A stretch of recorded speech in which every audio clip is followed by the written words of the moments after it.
Hello friends, welcome back.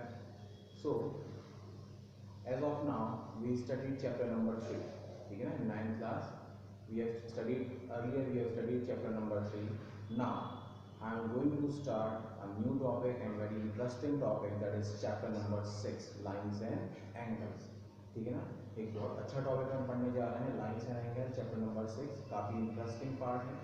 Basically it is a part of geometry. It is a part of geometry because from chapter number 5 till chapter number 11 all chapters are come under geometrical part. ठीक है ना, ये geometry का part है but काफ़ी interesting है.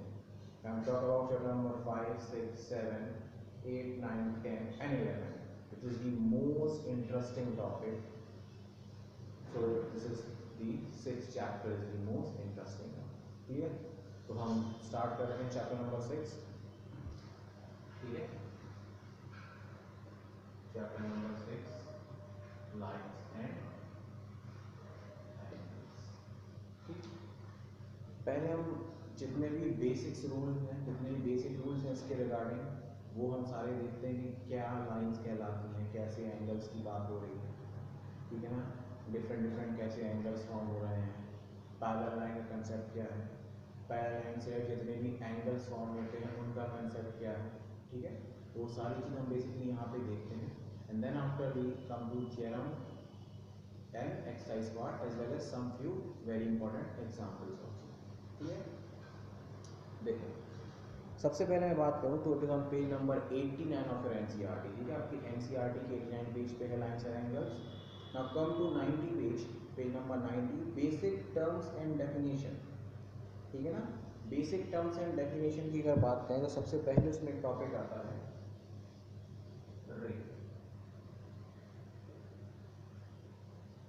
सबसे पहले टॉपिक है रे. रे क्या है?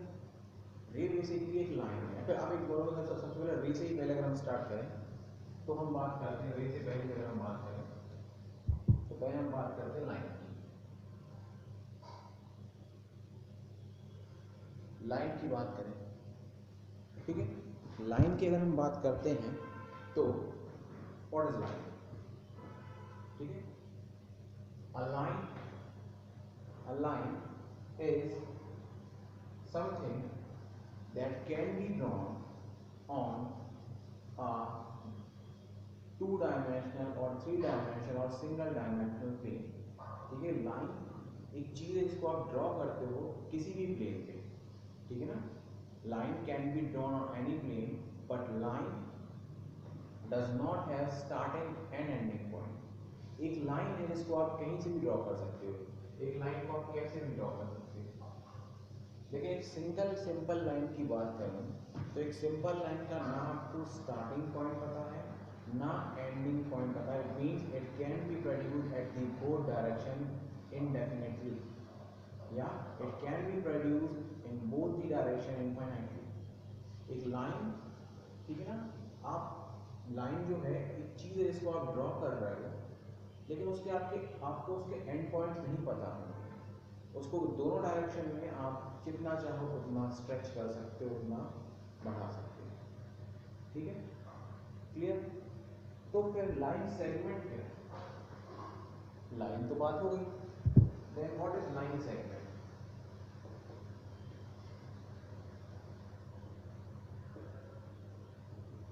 तो आप यहाँ पे क्या बोलोगे? A line segment is a line.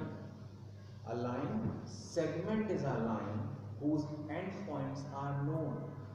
A line segment is a line whose end points are known or whose starting and ending point are known. Here, line segment एक वो लाइन है जिसकी आपको स्टार्टिंग भी पता है और एंडिंग भी पता है. सपोज आपने पता ये एक लाइन सेगमेंट है ए बी, स्टार्ट हो रही है ए से कहाँ तक जा रही है? बी तक. या बी ए की बात करें, ठीक है, लाइन सेगमेंट अगर मैं करता हूँ ए बी तो ए बी मतलब ए से स्टार्ट होकर बी की तरफ जा रही है और अगर बी ए लिखता हूँ तो बी से स्टार्ट होकर ए की तरफ. यानी A and B are the fix points of this particular line segment. A और बी कैसे हैं? ए और बी जो है वो फिक्स पॉइंट है इस पर्टिकुलर लाइन सेगमेंट.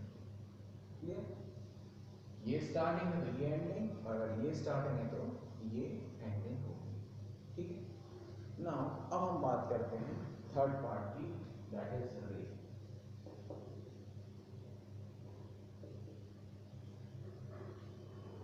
ठीक है, रे की अगर हम बात करें तो रे क्या है? रे भी एक प्रकार की लाइन है। रे is also a type of line, ठीक है ना, having one fixed point and second direction, ठीक है ना। रे क्या है?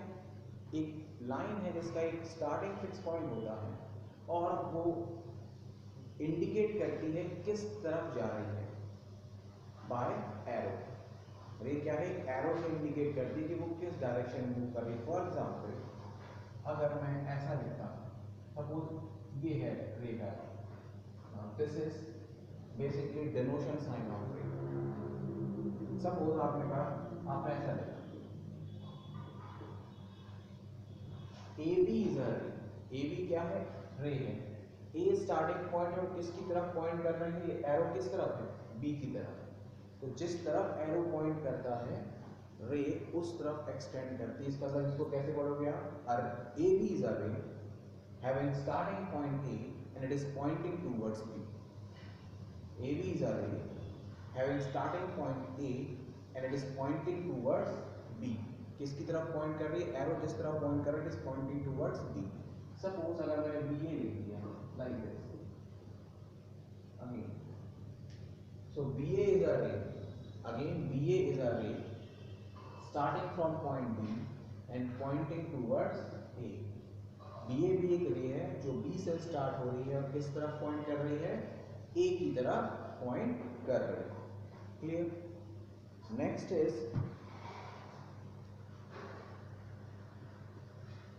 कोलिनियर और non collinear points. Next heading है बुक में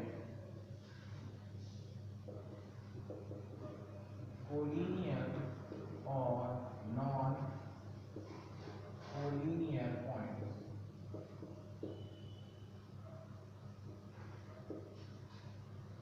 कोलिनियर और नॉन कोलिनियर पॉइंट्स। अब जब भी आप डेफिनेशन देखोगे, तो उसमें हमेशा बोला जाएगा 3 or more points are said to be collinear or non-collinear. Whenever you will see in book, the definition start like 3 or more points are said to be either collinear or non-collinear. Why they don't say like 2 or more than 2? ठीक है ना? क्योंकि सबसे पहले हम समझते हैं collinear का मतलब क्या होता है। कोलिनियर पॉइंट्स वो पॉइंट्स होते हैं जो एक ही लाइन पे लाई करते हैं। Collinear points are those points which lie on a single line.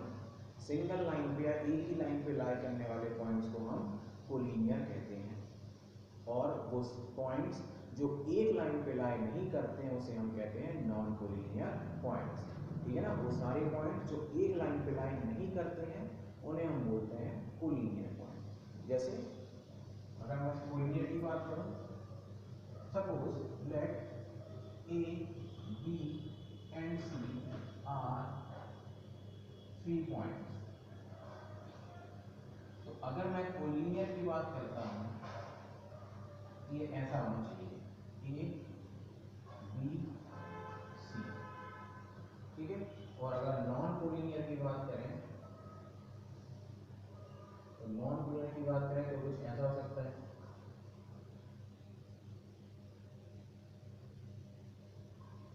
Like this. और कैसे बना सकते हो? और भी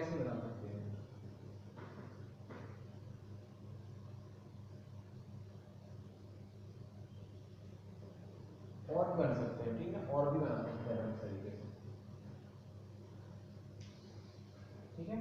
तो कोलिनियर पॉइंट्स वो पॉइंट्स होते हैं जो एक ही लाइन पे लाई करते हैं, और नॉन कोलिनियर पॉइंट्स वो पॉइंट्स होते हैं जो सिंगल लाइन पे लाई नहीं करते हैं। क्लियर? अब मैं क्या बोल रहा था? मैं आपसे बात कर रहा हूँ डेफिनेशन। क्या? तो जो डेफिनेशन है वो आपकी कैसे स्टार्ट होती है? 3 और more points are said to be collinear और non collinear. Why they don't start like 2 और मोर देन 2 पॉइंट, क्योंकि कम से कम 3 पॉइंट या उससे ज़्यादा पॉइंट्स ही कोलिनियरिटी को बता सकते हैं। 2 पॉइंट तो हमेशा कोलिनियर होते हैं। एक बात बताओ, आप कहीं भी कैसे भी 2 पॉइंट ले लो, कैसे भी 2 पॉइंट ले लो, ये आपने 2 पॉइंट लिए, ये आपने 2 पॉइंट लिए, ये आपने 2 पॉइंट लिए, ये आपने 2 पॉइंट लिए, ये आपने 2 पॉइंट लिए, या फिर आपने ये 2 पॉइंट लिए, ये 2 पॉइंट लिए, आप देखोगे कहीं भी आप पूरे सरफेस पे, पूरे प्लेन पे कहीं भी 2 पॉइंट ले लो, उनको जब भी आप जोड़ोगे, उनको जब भी आप जोड़ोगे दोनों पॉइंट को, वो हमेशा एक स्ट्रेट लाइन ही देगा। कोई भी 2 पॉइंट ले लो आप प्लेन पे कहीं भी बना लो, और उनको जब भी जोड़ोगे तो हमेशा एक स्ट्रेट लाइन जोड़ेंगे। इसका मतलब वो दोनों पॉइंट तो स्ट्रेट लाइन पे आएंगे ही आएंगे। तो उस केस में क्या नॉन कोलिनियरिटी एस्टेब्लिश हो सकती है? कभी नहीं हो सकती है। इसीलिए 2 पॉइंट्स हमेशा कोलिनियरिटी को ही बताएंगे, और वो हमेशा कोलिनियर ही होंगे। इसलिए डेफिनेशन बनी 3 और मोर देन 3 पॉइंट्स। क्लियर है? इसीलिए डेफिनेशन क्या बनी? 3 या 3 से ज़्यादा पॉइंट कोलिनियर या नॉन कोलिनियर होंगे जब when they lie on a single line, when they not lie on a single line. Clear? Because 2 points are always collinear. Clear? इसकी डेफिनेशन 3 और मोर देन 3 पॉइंट से बनी। क्लियर है? तो आपको क्लियर हो गया होगा what is collinearity and what is non collinearity. Clear? Now the next heading is angle. ठीक है ना? इतना क्लियर है? अपन अब नेक्स्ट देखते हैं।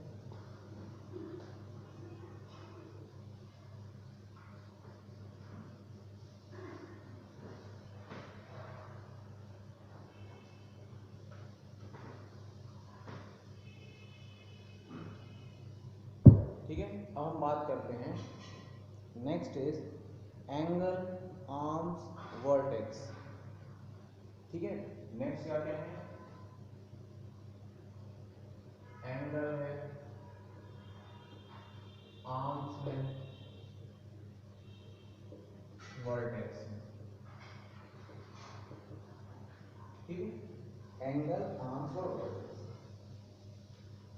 एंगल को डिफाइन करने से पहले हम बात करते हैं आर्म्स की। आर्म्स क्या होती हैं? आप बोलोगे कोई भी 2 रे, अगर एक, सबसे पहले हम बात करते हैं कोई भी 2 रे से मिलकर एक आर्म बनता है। कोई भी 2 रेस जो हैं उनको आप मिला दो, उससे आप एक आर्म बनाते हो। ठीक है, कोई भी 2 रेस को अगर आप एक पॉइंट पे मीट करते हो, ठीक है, ये तीनों चीजें एक ही डायग्राम से मैं समझाता हूँ आपको। ठीक है, एक ही चीज से लेते हैं लाइक दिस। तो ध्यान देना,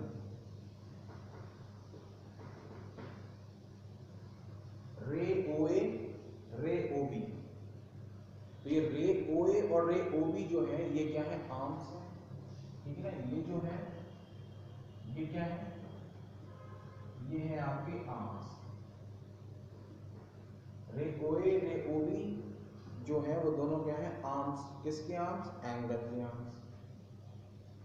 जहां वो मीटिंग पॉइंट होता है, यानी जहां 2 या 2 से ज्यादा आर्म्स मीट करते हैं एंगल फॉर्म करने के लिए, उसको हम क्या बोलते हैं? वर्टेक्स बोलते हैं। जहां 2 या 2 से ज्यादा आर्म्स एक पॉइंट पे मीट करते हैं, जो आप बोल रहे हैं meeting at a point, now that meeting point is called vertex of an angle.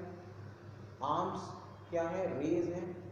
ठीक है, और जिस पॉइंट पे मीट करते हैं वो वर्टेक्स, और उससे जो ये एंगल फॉर्म होता है, उससे जो बीच की वैल्यू है दैट इज कॉल्ड एंगल। ठीक है ना? इस बीच की वैल्यू को हम क्या बोलते हैं? एंगल। क्लियर? अब whether it is an acute angle, obtuse angle, right angle, whatever, अभी मैं उसकी बात नहीं कर रहा हूँ। आप बोल रहे थे कोई भी 2 जो रेज होती हैं वो बनाती हैं आर्म्स, वो जहां पे मीट करती हैं एंगल फॉर्म करने के लिए, उसको हम बोलते हैं मीटिंग पॉइंट को वर्टेक्स। और उन दोनों आर्म्स से जो मीटिंग पॉइंट पे मीट करने के बाद जो फॉर्म होता है that is known as angle. Clear है? So this is all about vertex, angle and arms. Clear? Next is acute angle आप बहुत अच्छे से जानते हो। एक्यूट एंगल क्या होते हैं? एक्यूट एंगल यानी 0 से 90 के बीच में। एक्यूट एंगल मीन 0 और acute angle means more than 0 degree the value of an angle line between 0 to 90। 0 से बड़ा होना चाहिए, 90 से छोटा होना चाहिए, ठीक है। The angle line between 0 to 90 degree are considered as acute angles. जो डिग्री से बड़ा वैल्यू होना चाहिए और 90 डिग्री से छोटी वैल्यू, ठीक है। देन राइट एंगल, ये तो गया एक्यूट एंगल। राइट एंगल यानी एग्जैक्ट 90 डिग्री। राइट एंगल यानी एग्जैक्ट 90 डिग्री। राइट एंगल का मतलब क्या है? Exact 90 degree. अगर एक एंगल 90 डिग्री की है, एग्जैक्ट 90 डिग्री है, तो वो क्या हो जाएगा? Right angle. एक एंगल अगर एग्जैक्ट 90 डिग्री है तो बन जाएगा right angle. Then the angle line between 90 to 180 degree, the angle line between 90 to 180 degree, ठीक है। अगर अपन को क्वाड्रेंट से समझे, अपन क्वाड्रेंट पढ़ चुके हैं थर्ड चैप्टर में, ठीक है। ये हो गया आपका 0 डिग्री, ये हो गया आपका 90 डिग्री, ये हो गया आपका 180 डिग्री, ये हो गया आपका 270 डिग्री, और इसको 0 डिग्री बोल सकते हैं। पूरा कंप्लीट एंगल कितना हो जाएगा? 360, ठीक है। तो ये वाला जो पार्ट है 0 से ग्रेटर है और 90 से स्मॉलर है, तो ये वाला जो पार्ट है ये क्या है? एक्यूट एंगल का पार्ट है, ठीक है ना। ये क्या हो गया आपका? एक्यूट एंगल, जो कि हमने डिस्कस किया। एग्जैक्ट 90 डिग्री क्या कहलाता है? Right angle. एग्जैक्ट 90 डिग्री क्या कहलाता है? Right angle. 90 डिग्री से ग्रेटर और 180 डिग्री से स्मॉलर। 90 डिग्री से ग्रेटर और 180 डिग्री से स्मॉलर, या the angle line between 90 to 180 degree, the angles line between 90 to 180 degree that is greater than 90 और less than 180 are known as obtuse angle। इनको हम क्या बोलते हैं? obtuse angle। क्या बोलते हैं इनको? obtuse angle, ठीक। उसके बाद एग्जैक्ट 180 डिग्री पे अगर कोई एग्जैक्ट 180 डिग्री आएगा तो उसको हम क्या बोलते हैं? Straight angle. क्या बोलते हैं? Straight angle. अगर एग्जैक्ट 180 डिग्री हो जाएगा तो हम बोलेंगे स्ट्रेट एंगल, ठीक है ना। Straight angle, clear. और 180 से 360 के बीच के जो एंगल होते हैं, 180 से 360 डिग्री के जो बीच के एंगल होते हैं, देखिए यहाँ पे अगर मैं देखूँ, अपन सारी चीज़ें देखें तो आप देखना बुक में आपको दिखा रखा है बेसिकली, ठीक है ना। आप पेज पे देखोगे यहाँ पे 90 और 91 पेज में सारी चीज़ें दे रखी है, अपन बुक के हिसाब से हर एक चीज़ डिस्कस कर रहे हैं, ठीक है। तो वहाँ पे देखो सारी डेफिनेशन आपको दे रखी है, ठीक है। अपन डायग्राम समझ रहे हैं और क्लियर हो जाएगा, तो अपन डायग्राम समझ रहे हैं। इसके आप लोग क्या बोल रहे हैं? 180 से 360 के बीच का जो पार्ट होता है, मतलब एक एंगल 180 से ग्रेटर है और 360 से छोटा है, यानी ये वाला पार्ट है, ठीक है ना। Angle line between 180 to 360 degree, it mean greater than 180 degree and less than 360 degree is known as reflex angle. इसको हम क्या बोलेंगे? रिफ्लेक्स एंगल, ठीक है ना। An angle line between 180 to 360 degree और it is greater than 180 and less than 360 degree is known as reflex angle. ये क्या कहलाएगा आपका? Reflex angle. और अगर एग्जैक्ट 360 जाएगा तो एग्जैक्ट 360 डिग्री पे क्या कहलाता है? वो कंप्लीट एंगल, ठीक है ना। एग्जैक्ट 360 पे क्या आएगा? Complete angle. तो इस तरीके के सारे आपके एंगल्स होते हैं।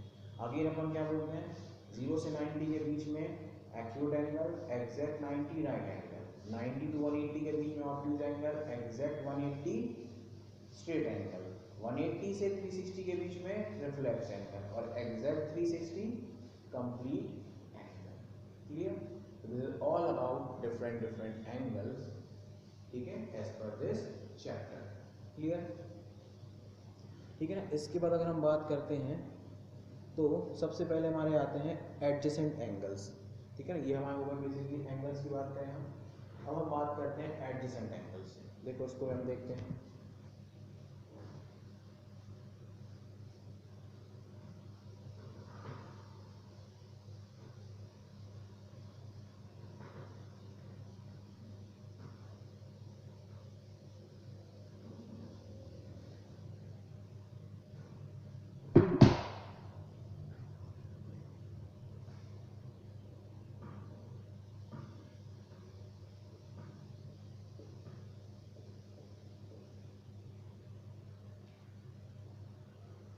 एडजेसेंट एंगल्स क्या कहलाते हैं?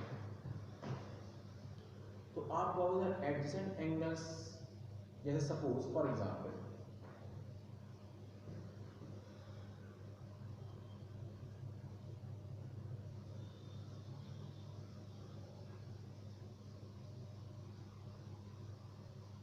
ठीक है ना, ये दो एंगल्स हैं, आपको कैसा suppose this is angle 1 and this is angle 2,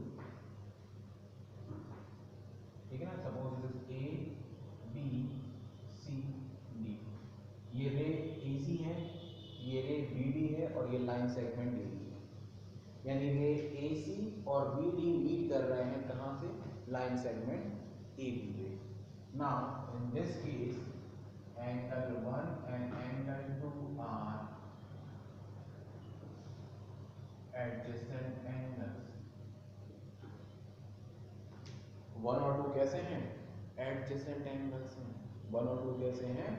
adjacent angles हैं। इसका मतलब एडजेसेंट एंगल्स वो एंगल्स होते हैं जो basically common line segment share करते हैं। जो दो रेस होती हैं, वो दो रेस के बीच में जो एक लाइन है, वो दो रेस के बीच के जो एंगल्स हैं वो अगर एक कॉमन लाइन पे बन रहे हैं, ठीक है, दो रेस के बीच में अगर एक जो एंगल फॉर्म हो रहे हैं वो अगर एक कॉमन लाइन शेयर कर रहे हैं, उस पे बन रहे हैं, then those angles are said to be adjacent angles। ठीक है, जैसे आप बोलते ना सर ये और ये साइड कैसी है? Adjacent sides.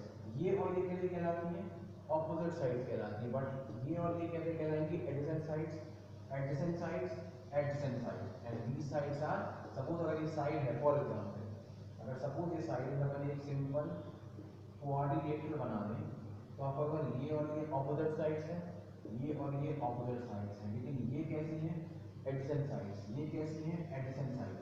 एडजेसेंट साइड्स, तो जो एडजेसेंट साइड्स होंगे इनके बीच के एंगल्स भी क्या होंगे? Adjacent angles. तो आप बोलो ये और ये कैसे हो गए? Adjacent angles. ये और ये कैसे हो गए? Adjacent angle. ये और ये कैसे हो गए? Adjacent angle. ये और ये कैसे हो गए? Adjacent angles. तो एडजेसेंट साइड्स के बीच में बनने वाले एंगल्स एडजेसेंट एंगल्स कहलाते हैं।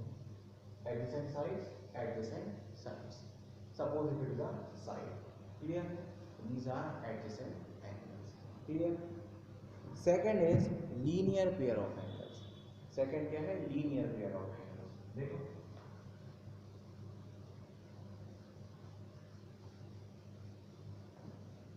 second is linear pair of angles.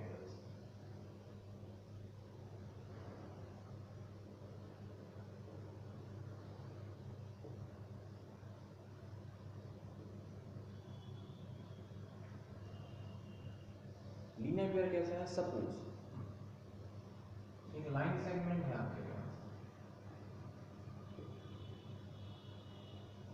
और उस लाइन सेगमेंट पे अगर एक रे स्टैंड करती है, suppose AB is a line segment, AB is a line segment and OP is a ray। एक लाइन सेगमेंट AB पे OP रे अगर फॉर्म होती है तो उससे जो दो एंगल्स बनते हैं, suppose this is angle 1 and suppose this is angle 2, तो ये जो दो एंगल्स फॉर्म हो रहे हैं ये कैसे कहलाएंगे? Adjacent angles. 1 और 2 कैसे कहलाएंगे? Angle 1 and angle 2 are adjacent angles. ठीक है ना, अगर एक लाइन सेगमेंट पे एक रे दो एडजेसेंट एंगल्स फॉर्म करती है इस तरीके से, और अगर उन एडजेसेंट एंगल्स का सम कितना हो जाए? 180, then it is called linear pair of angles। ठीक है ना? क्यों? क्योंकि आप बोलोगे सबसे पहले तो एक स्ट्रेट लाइन है, यानी ये कैसा बन रहा है? पूरा स्ट्रेट एंगल बन रहा है। और स्ट्रेट एंगल अगर हमने देखा था इससे पहले, स्ट्रेट एंगल कैसा होता है? 180 डिग्री, यानी ये दोनों एंगल मिलकर कितना बना रहे हैं? 180 डिग्री। तो this property is known as linear pair of angles. अगर एक लाइन सेगमेंट पे अगर एक रे स्टैंड करती है और वो रे अगर दो एडजेसेंट एंगल्स बनाती है और उनका सम अगर 180 डिग्री होता है तो उसे हम बोलते हैं लीनियर पेयर ऑफ एंगल्स। यानी As per this figure, angle 1 plus angle 2 is equal to 180 degree. Linear, so 1 and 2 are said to be linear pair of angles because they form 180 degree. Clear? ठीक है? So this is linear pair of angles. Now next heading is vertically opposite angles. Next heading क्या है book में? Vertically opposite angles.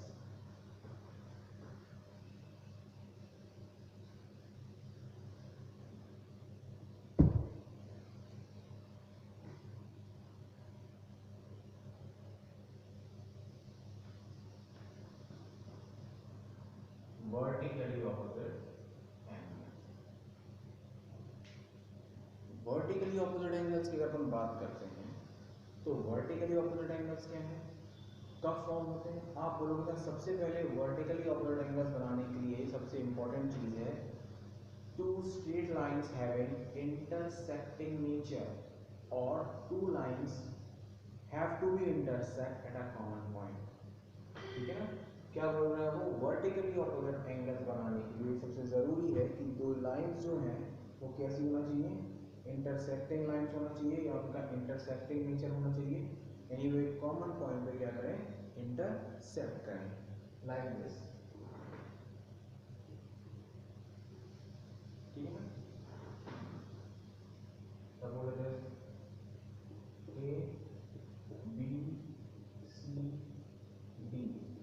Suppose this is, so it is OA, OA, OB, OC and OD. OA, OB, OC and OD are four ways. ठीक है, दो straight lines हैं. अगर आप देखो तो अगर AB भी एक स्ट्रेट लाइन है और CD भी क्या है, एक स्ट्रेट लाइन. और अगर उसको हम बाइफरकेट करें तो OA इज आ रहे, OC इज आ रहे, OB इज आ रहे, OD इज आ रहे.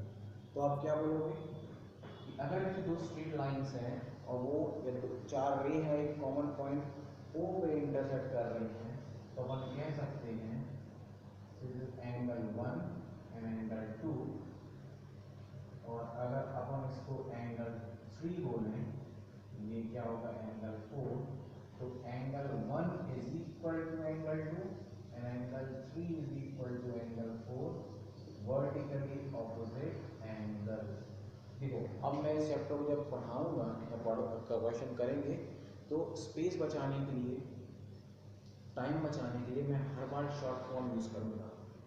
ठीक है, तो VOA लिख दूंगा. तो उसका मतलब क्या है, vertically opposite angle. But in exam please you have to write full form, you have to write. ठीक है, जब भी आप क्वेश्चन सॉल्व करेंगे, ठीक है ना, एग्जाम में अपनी नोटबुक में भी, तो जब भी आप रीजन मेंशन करेंगे हमेशा कोई भी थ्योरम का स्टेटमेंट अगर आप रीजन में लिखते हो, कोई भी स्टेटमेंट अगर आप रीजन में लिखते हो, कभी कभी इस तरीके के आप कॉन्फ्लुएंसीज लिखोगे या जो भी आप चीज़ें लिखते हो, हमेशा उसके शॉर्ट फॉर्म यूज़ मत करो, फुल फॉर्म यूज़ करो, नहीं तो स्पेशली बोर्ड में आपके वहाँ हमेशा कट जाएंगे. तो आप फुल फॉर्म में लिखो. ठीक है ना? टाइम और स्पेस बचाने के लिए मैं शॉर्ट फॉर्म यूज़ कर रहा हूँ, बट मैं हर लेक्चर में यही बोलता हूँ कि प्लीज़ आप फुल फॉर्म लिखिएगा. So you have to write like vertically opposite angles, alternate interior angles, like this. ठीक है, हम LP लिख देंगे, आप लोग लीनियर पेयर पूरा, मैं SA लिख दूंगा, आप लोगों के स्ट्रेट एंगल. ठीक है, तो आपको फुल फॉर्म लिखना है जरूरी. ठीक है, तो एंगल 1 एंगल 2 ये दोनों इक्वल होंगे, 3 और 4 ये दोनों इक्वल होंगे. कब? जब लाइन इंटरसेक्टिंग होंगी स्ट्रेट लाइंस. और ये कैसे एंगल्स होंगे, वर्टिकली ऑपोजिट एंगल्स. ठीक है ना? नाउ नेक्स्ट इज,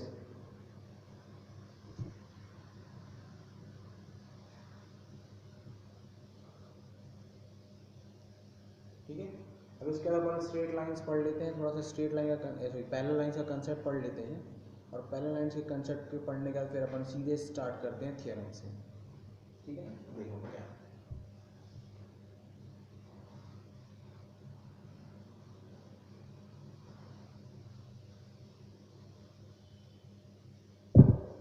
ये सारी बेसिक्स जो हैं आई थिंक आप 7th 8th में पढ़ चुके हो ये सारी चीज़ें. ठीक है ना? काफ़ी कुछ बेसिक्स जो है सब पहले पढ़ चुके हो आप.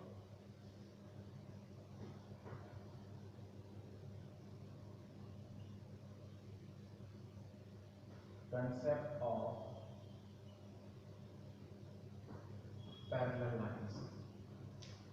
हम क्या पढ़ रहे हैं, concept of parallel lines, parallel lines का कंसेप्ट पढ़ रहे हैं।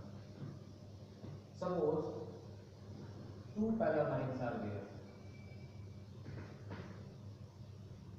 AB and CD are two parallel lines that it could be cut by a transversal T, ठीक है ना।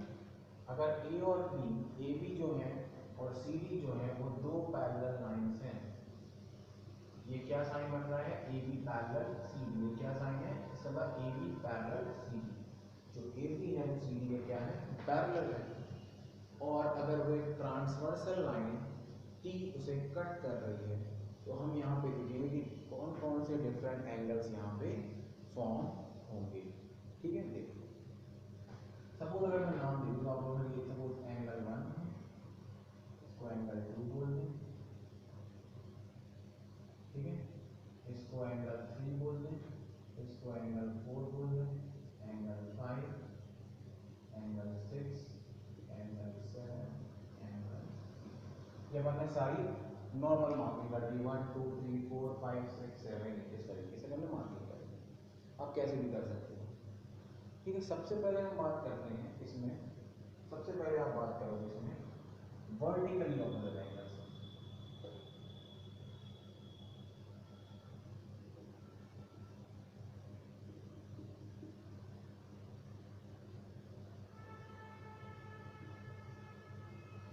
सबसे पहले हम बात करते हैं वर्टिकली ऑपोजिट एंगल्स। तो आप जानते हो लाइंस इंटरसेक्ट होती हैं और उनसे जो एंगल्स बनते हैं ऑपोजिट साइड को, उसको हम बोलते हैं वर्टिकली। लाइक अगर ये ट्रांसवर्सल और ये इंटरसेक्ट कर रही तो 2 और 4, 3 और 1, इन दोनों में 5 7 6 और 8, ठीक है ना।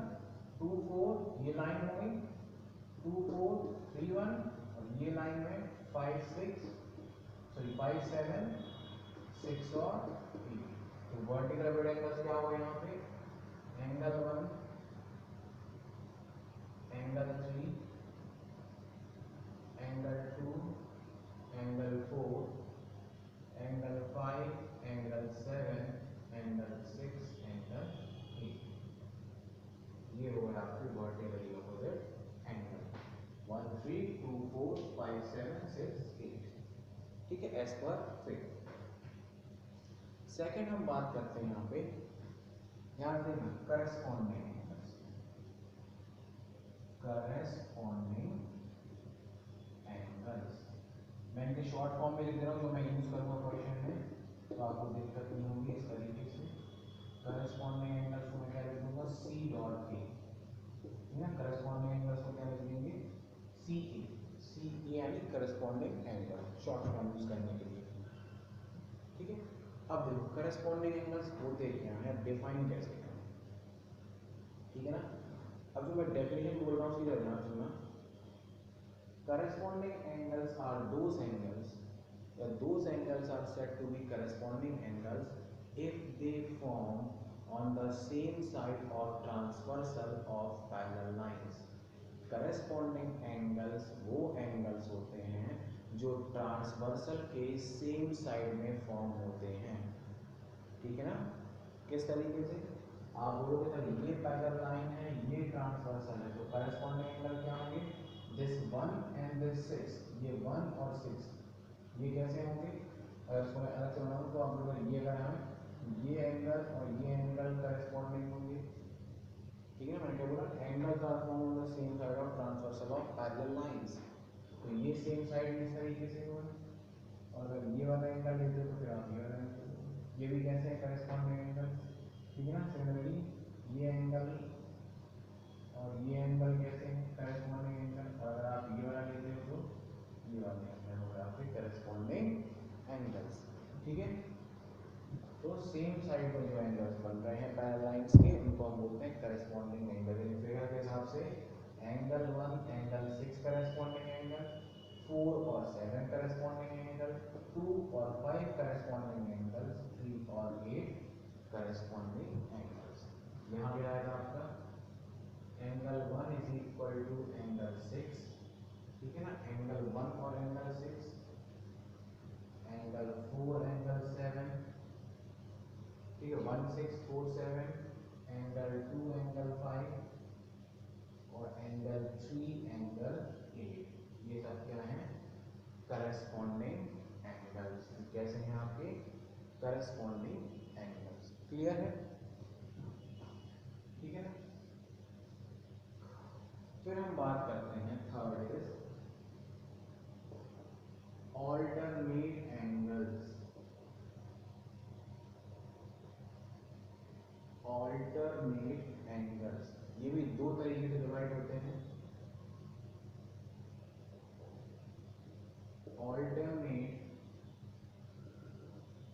इंटीरियर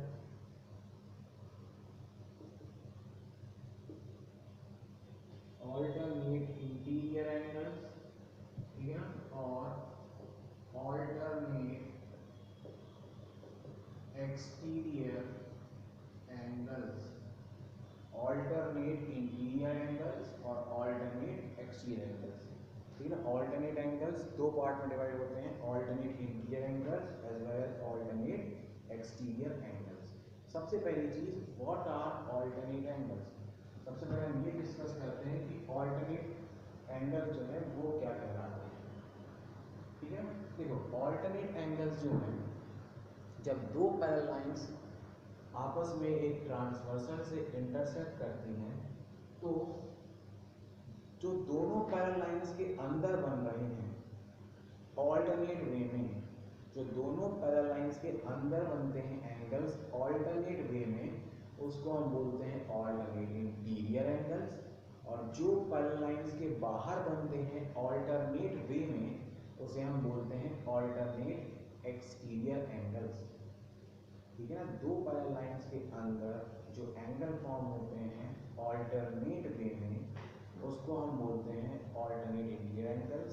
और जो दो पैरेलल लाइंस के बाहर एंगल जो फॉर्म हो रहे हैं ऑल्टरनेट वे में, उसे हम बोलते हैं ऑल्टरनेट एक्सटीरियर एंगल्स।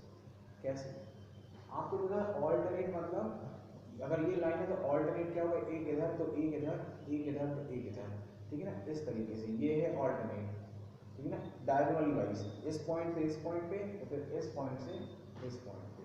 यानी आप लोग अगर 4 है तो 5, 3 है तो 6, ये 4 and 5 alternate interior angle, 3 and 6 alternate interior angle. तो अंदर कौन कौन से ये चार एंगल बन रहे हैं, 3 और 6, ये है ऑल्टर। तो angle 3 is equal to angle 6 और angle 4 is equal to angle 5। 3 और 6, 4 और 5, ये कहते हैं ऑल्टरनेट इंटीरियर एंगल, क्योंकि अंदर बन रहे हैं।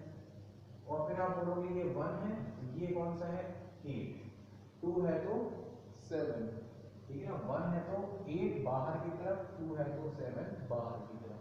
जो आउटर साइड फॉर्म हो रहे हैं पैरेलल लाइन से, ये आउटर में है और ये आउटर में है, ये कैसे कहलाएंगे एक्सटीरियर।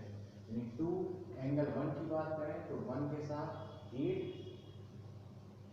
और एंगल 2 के साथ एंगल 7, ये कैसे हुए आपके alternate exterior angles. Alternate exterior angles, clear है। तो ये होगा आपके ऑल्टरनेट में alternate interior angles, alternate exterior angles. फिर नेक्स्ट है हमारा को इंटीरियर एंगल्स।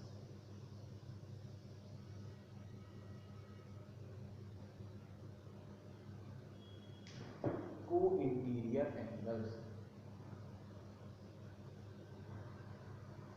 ठीक है। अब को इंटीरियर एंगल्स की बात करें तो आप क्या रखोगे, पहले इसकी डेफिनेशन को ध्यान से समझो।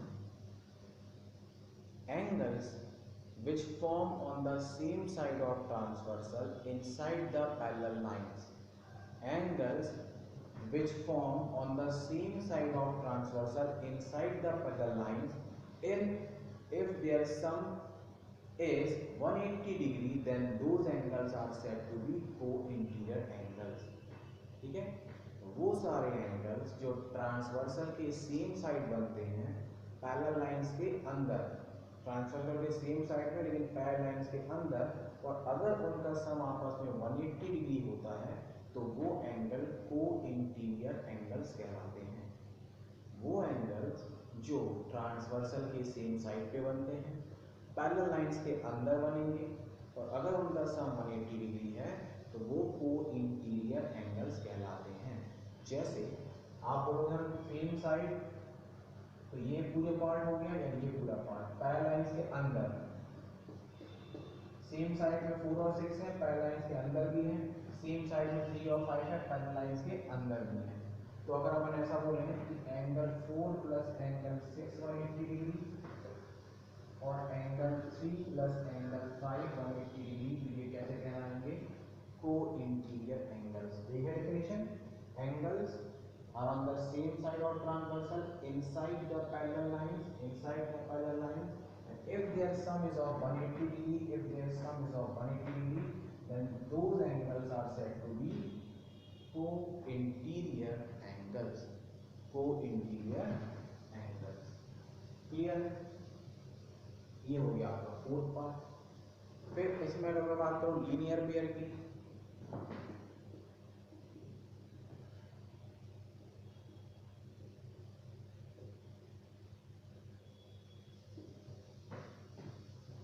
तो आप बोलोगे लीनियर पेयर की बात करें तो 2 और 1 एडजेसेंट एंगल है, तो एंगल 2 प्लस एंगल 1 180 डिग्री, ये हो गया लीनियर पेयर। एंगल 5 और एंगल 6 का सम भी कितना हो गया? 180 डिग्री, तो ये हो गया लीनियर पेयर। ठीक है ना? इस रे के लिए एंगल 1 प्लस एंगल 4 का सम 180 डिग्री हो गया। इस रे के लिए एंगल 2 प्लस एंगल 3 का सम 180 डिग्री हो गया। एंड मच मोर यानी 6 प्लस 7 180, 5 प्लस 8 180, 7 प्लस 8 180, ठीक है ना, लाइक दिस। तो ये सारे क्या कहलाएंगे हमारे? Linear pair of angle. देयर जजेस मतलब अभी और भी हैं, इस तरीके से बन सकते हैं 2 plus 1 1 plus 4 3 plus 4 2 plus 3 5 plus 6 6 plus 7 7 plus 8 8 plus 5, ये सारे कैसे हैं? को इंटीरियर सॉरी कैसे हैं? लीनियर पेयर ऑफ एंगल्स हैं। ठीक है ना? अगर एक क्वेश्चन है बहुत ज़्यादा रे है, यानी एक से ज़्यादा रे है, जैसे अपन इस तरीके से भी क्वेश्चन, मान लो ये भी रे है, ये भी रे है, ये 1 है, ये 2 है, ये 3 है, तो आप क्या बोल सकते हो? 1 plus 2 plus 3 is equal to 180 degree. सबका सब 180 डिग्री है, क्यों? बिकॉज ये कैसा है? Straight angle. ये कैसा है? स्ट्रेट एंगल है। क्यों? क्योंकि इस पूरे का सम कितना है? 180 डिग्री, क्योंकि स्ट्रेट लाइन पे बन रहे हैं, तो जितने एंगल स्ट्रेट लाइन में बन रहे हैं सबका सम कितना होता है? 180। तो उसको हम किस रीजन से लिख सकते हैं? स्ट्रेट एंगल के रीजन से। ठीक है?